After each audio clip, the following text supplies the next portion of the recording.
The grief of Achilles over Patroclus. The visit of Thetis to Vulcan, and the armour that he made for Achilles. Thus then did they fight as it were of flaming fire. Meanwhile the fleet runner Antilochus, who had been sent as messenger, reached Achilles, and found him sitting by his tall ships, and boding that which was indeed too surely true. "Alas," said he to himself in the heaviness of his heart, "why are the Achaeans again scouring the plain and flocking towards the ships?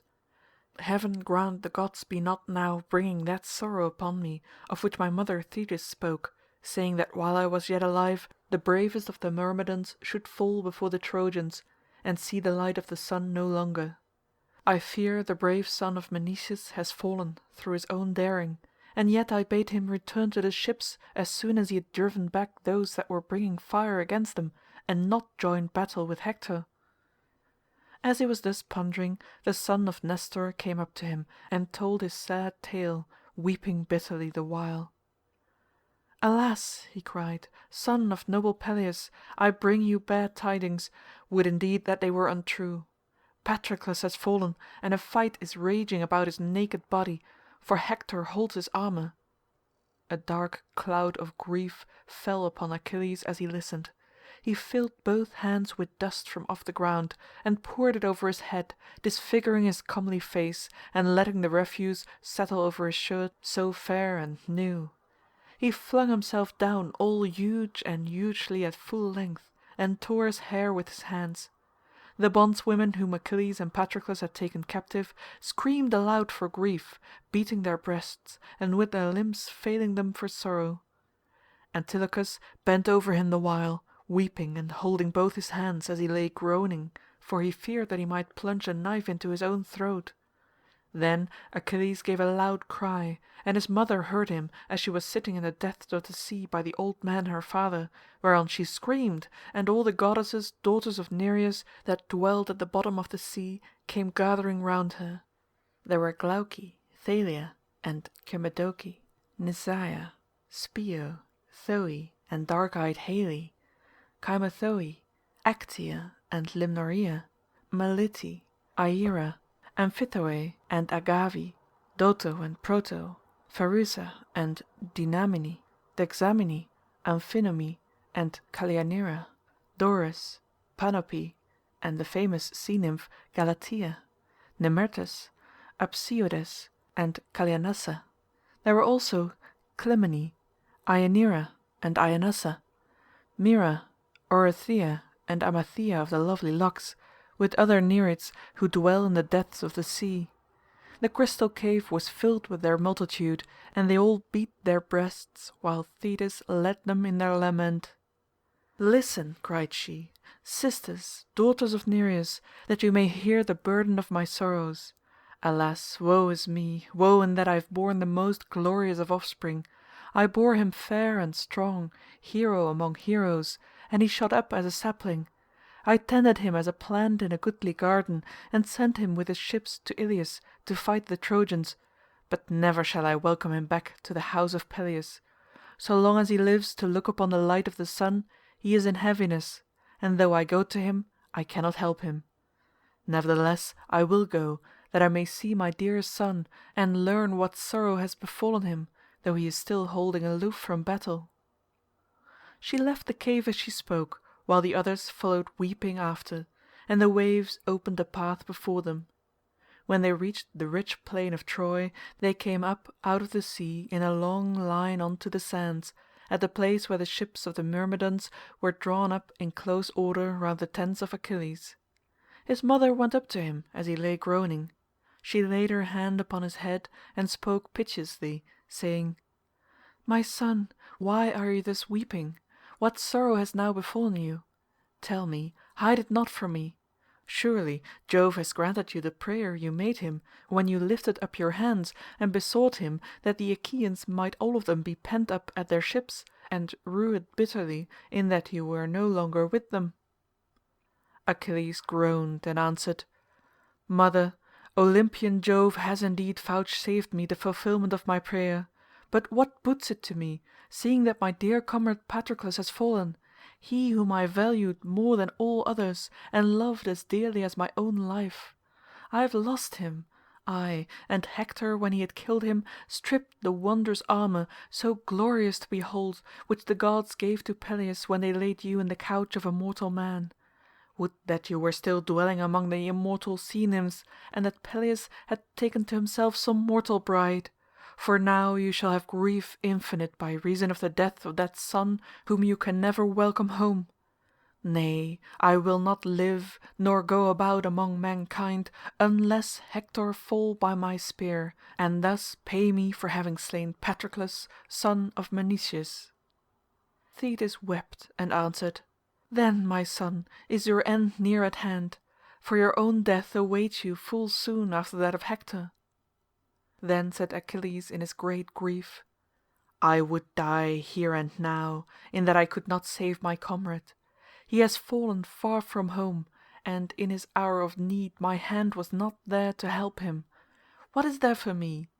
Return to my own land I shall not, and I have brought no saving, neither to Patroclus nor to my other comrades, of whom so many have been slain by mighty Hector. I stay here by my ships a bootless burden upon the earth, I who in fight have no peer among the Achaeans, though in counsel there are better than I. Therefore perish strife both from among gods and men, and anger wherein even a righteous man will harden his heart, which rises up in the soul of a man like smoke, and the taste thereof is sweeter than drops of honey. Even so has Agamemnon angered me. And yet, so be it, for it is over.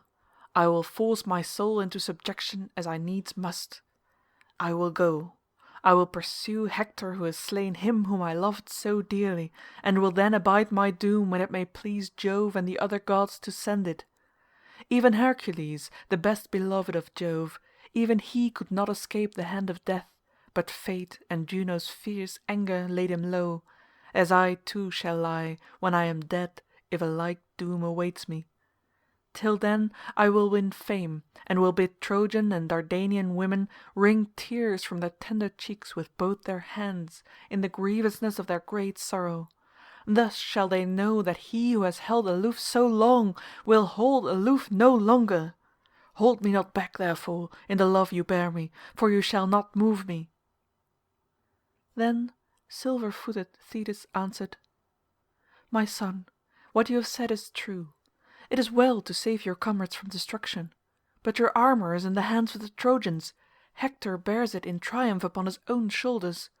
Full well I know that his vaunt shall not be lasting, for his end is close at hand. Go not, however, into the press of battle till you see me return hither. Tomorrow at break of day I shall be here, and will bring you goodly armour from King Vulcan." On this she left her brave son, and as she turned away she said to the sea nymphs her sisters, "Dive into the bosom of the sea, and go to the house of the old sea god my father. Tell him everything. As for me, I will go to the cunning workman Vulcan on high Olympus, and ask him to provide my son with a suit of splendid armour." When she had so said, they dived forthwith beneath the waves, while silver-footed Thetis went her way, that she might bring the armour for her son. Thus, then, did her feet bear the goddess to Olympus, and meanwhile the Achaeans were flying with loud cries before murderous Hector, till they reached the ships and the Hellespont, and they could not draw the body of Mars' servant Patroclus out of reach of the weapons that were showered upon him, for Hector son of Priam with his host and horsemen had again caught up to him like the flame of a fiery furnace. Thrice did brave Hector seize him by the feet, striving with might and main to draw him away, and calling loudly on the Trojans. And thrice did the two Ajaxes, clothed in valour as with a garment, beat him off from off the body. But all undaunted he would now charge into the thick of the fight, and now again he would stand still and cry aloud, but he would give no ground. As upland shepherds that cannot chase some famished lion from a carcass, even so could not the two Ajaxes scare Hector son of Priam from the body of Patroclus. And now he would even have dragged it off and have won imperishable glory, had not Iris, fleet as the wind, winged her way as messenger from Olympus to the son of Peleus, and bidden him arm. She came secretly, without the knowledge of Jove and of the other gods, for Juno sent her, and when she had got close to him she said, "Up, son of Peleus, mightiest of all mankind, rescue Patroclus, about whom this fearful fight is now raging by the ships. Men are killing one another, the Danaans in defence of the dead body, while the Trojans are trying to hale it away, and take it to windy Ilius. Hector is the most furious of them all. He is for cutting the head from the body and fixing it on the stakes of the wall. Up then, and bide here no longer. Shrink from the thought that Patroclus may become meat for the dogs of Troy. Shame on you should his body suffer any kind of outrage." And Achilles said, "Iris, which of the gods was it that sent you to me?" Iris answered, "It was Juno, the royal spouse of Jove, but the son of Saturn does not know of my coming, nor yet does any other of the immortals who dwell on the snowy summits of Olympus." Then fleet Achilles answered her, saying, "How can I go up into the battle? They have my armour. My mother forbade me to arm till I should see her come, for she promised to bring me goodly armour from Vulcan. I know no man whose arms I can put on, save only the shield of Ajax son of Telamon, and he surely must be fighting in the front rank and wielding his spear about the body of dead Patroclus." Iris said, "We know that your armour has been taken, but go as you are. Go to the deep trench and show yourself before the Trojans, that they may fear you and cease fighting. Thus will the fainting sons of the Achaeans gain some brief breathing time, which in battle may hardly be." Iris left him when she had so spoken, but Achilles, dear to Jove, arose, and Minerva flung her tasselled aegis round his strong shoulders. She crowned his head with a halo of golden cloud from which she kindled a glow of gleaming fire. As the smoke that goes up into heaven from some city that is being beleaguered on an island far out at sea, all day long do men sally from the city and fight their hardest, and at the going down of the sun the line of beacon fires blazes forth, flaring high for those that dwell near them to behold, if so be that they may come with their ships and succour them. Even so did the light flare from the head of Achilles, as he stood by the trench, going beyond the wall. But he did not join the Achaeans, for he heeded the charge which his mother laid upon him. There did he stand and shout aloud.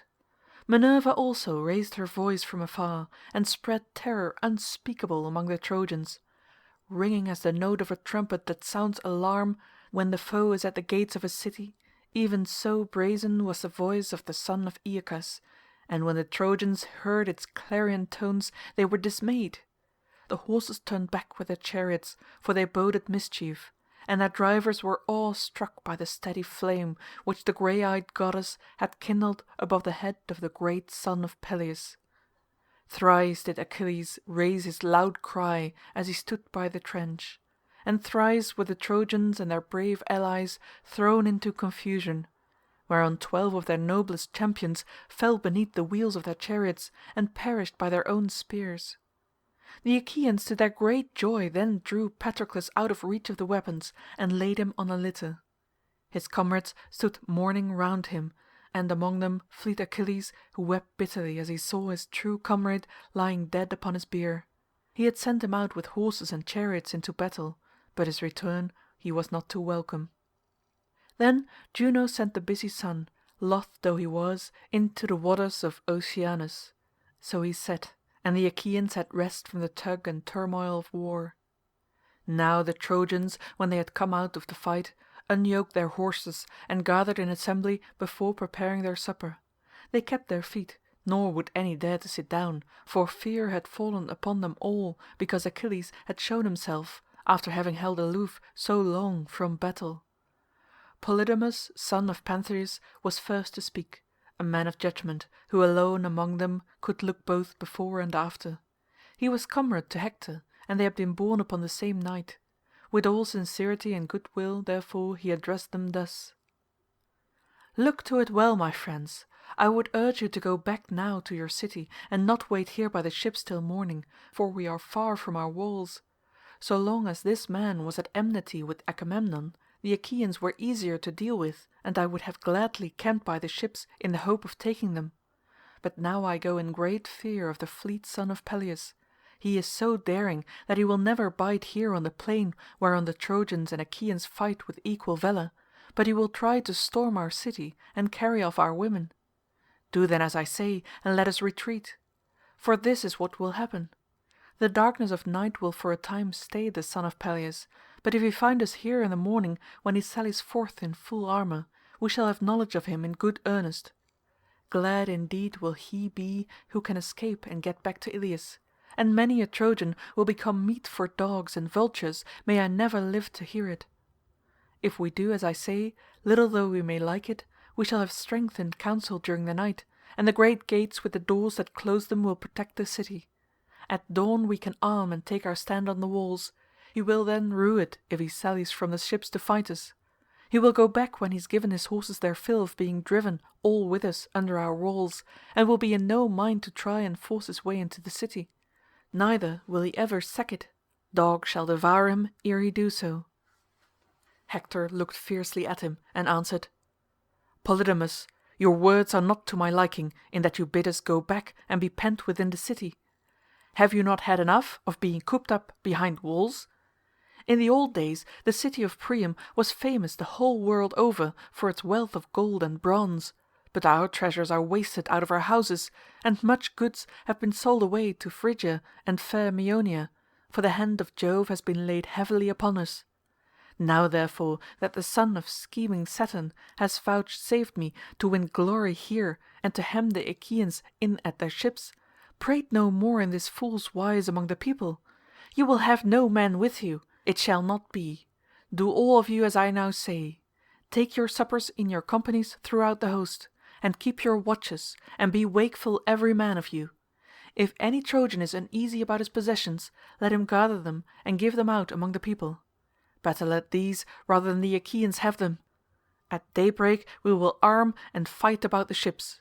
Granted that Achilles has again come forward to defend them, let it be as he will, but it shall go hard with him.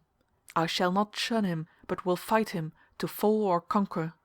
The god of war deals out like measure to all, and the slayer may yet be slain." Thus spoke Hector, and the Trojans, fools that they were, shouted in applause, for Pallas Minerva had robbed them of their understanding. They gave ear to Hector with his evil counsel, but the wise words of Polydamas no man would heed. They took their supper throughout the host, and meanwhile through the whole night the Achaeans mourned Patroclus, and the son of Peleus led them in their lament. He laid his murderous hands upon the breast of his comrade, groaning again and again as a bearded lion when a man who was chasing deer has robbed him of his young in some dense forest. When the lion comes back he is furious and searches dingle and dell to track the hunter if he can find him, for he is mad with rage. Even so with many a sigh did Achilles speak among the Myrmidons, saying, "Alas! vain were the words with which I cheered the hero Menoetius in his own house. I said that I would bring his brave son back again to Oppius after he had sacked Ilius and taken his share of the spoils. But Jove does not give all men their heart's desire.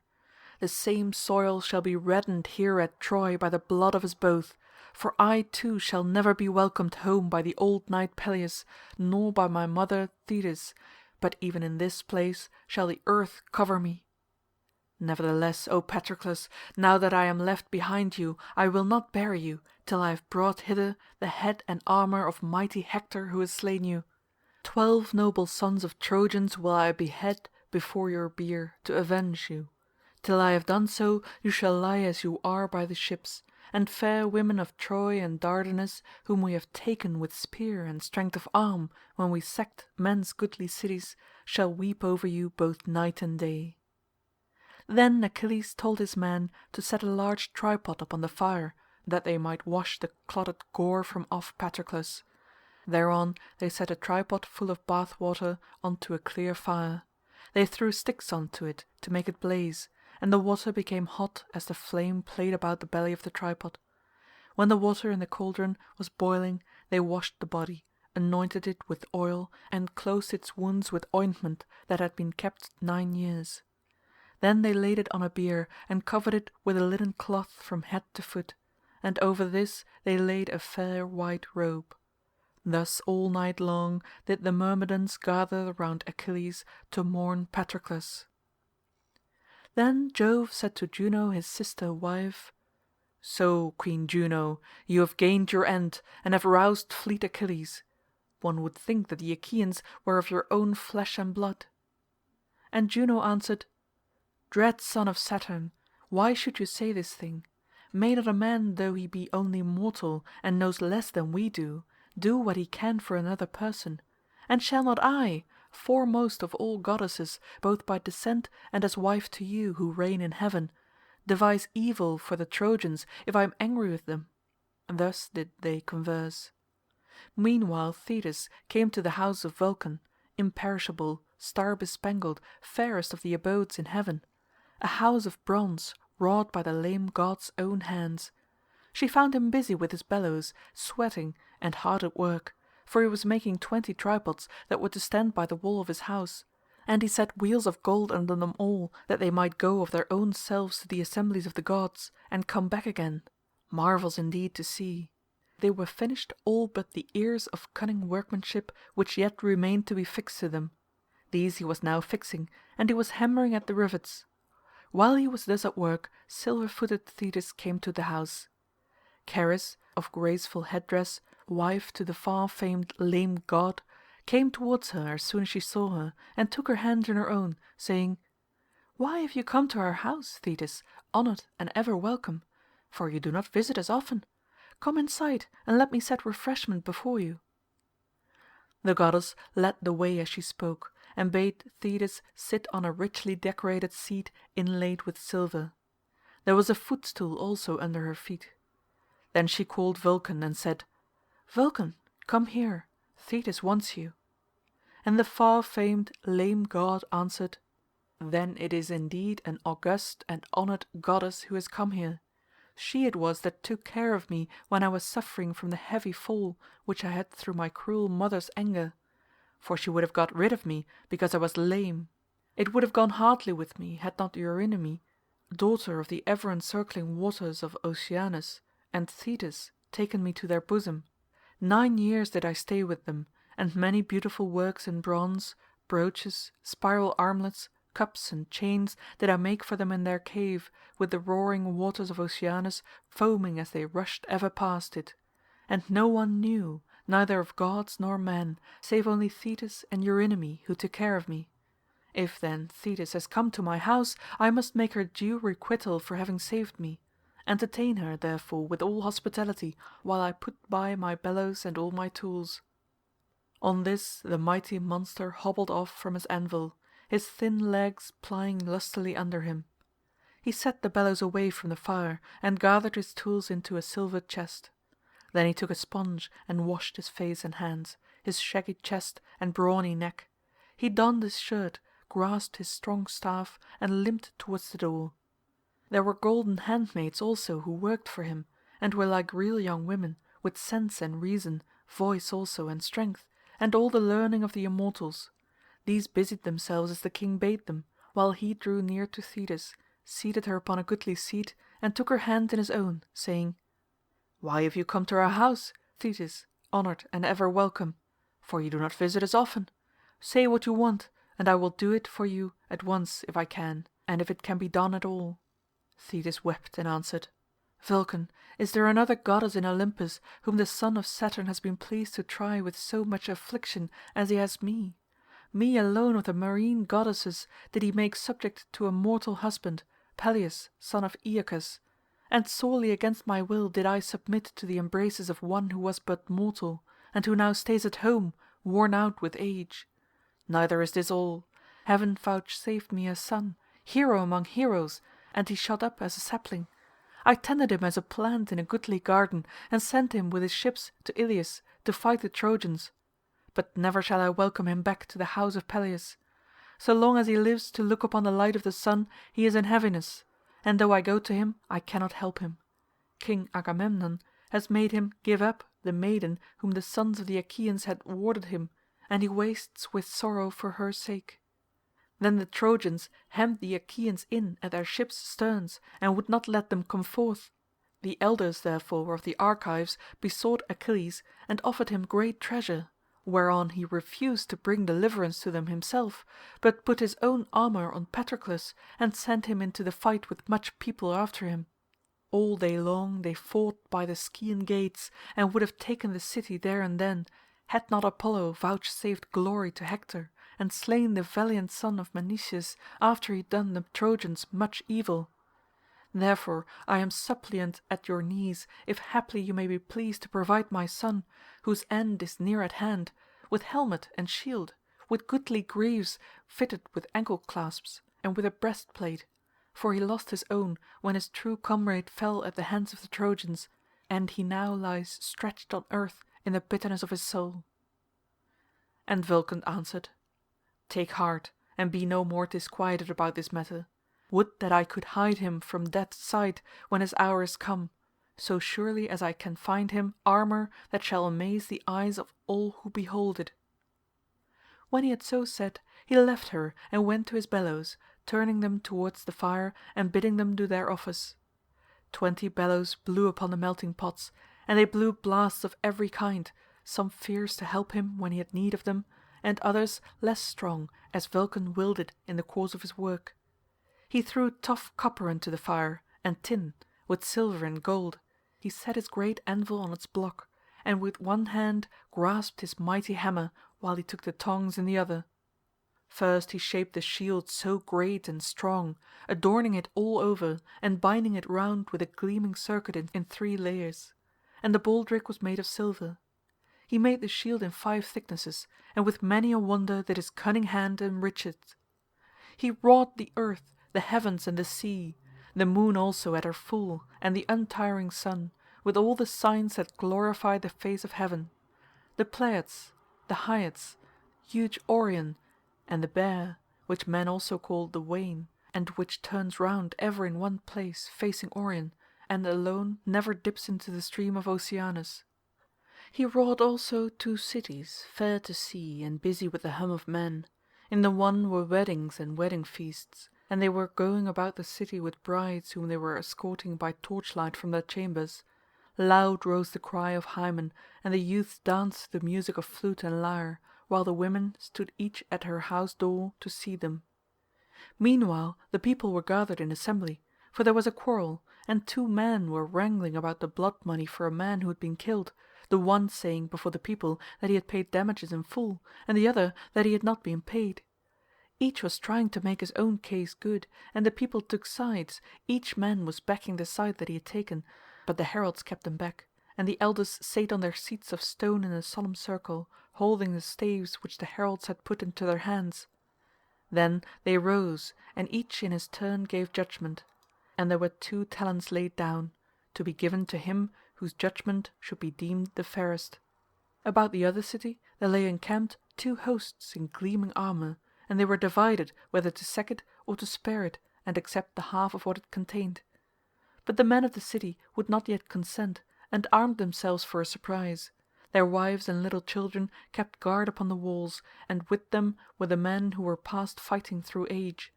But the others sallied forth with Mars and Pallas Minerva at their head, both of them wrought in gold and clad in golden raiment, great and fair with their armour as befitting gods, while they that followed were smaller. When they reached the place where they would lay their ambush, it was on a river bed to which livestock of all kinds would come from far and near to water. Here then they lay concealed, clad in full armour. Some way off them there were 2 scouts who were on the lookout for the coming of sheep or cattle, which presently came, followed by 2 shepherds who were playing on their pipes and had not so much as a thought of danger. When those who were in ambush saw this, they cut off the flocks and herds and killed the shepherds.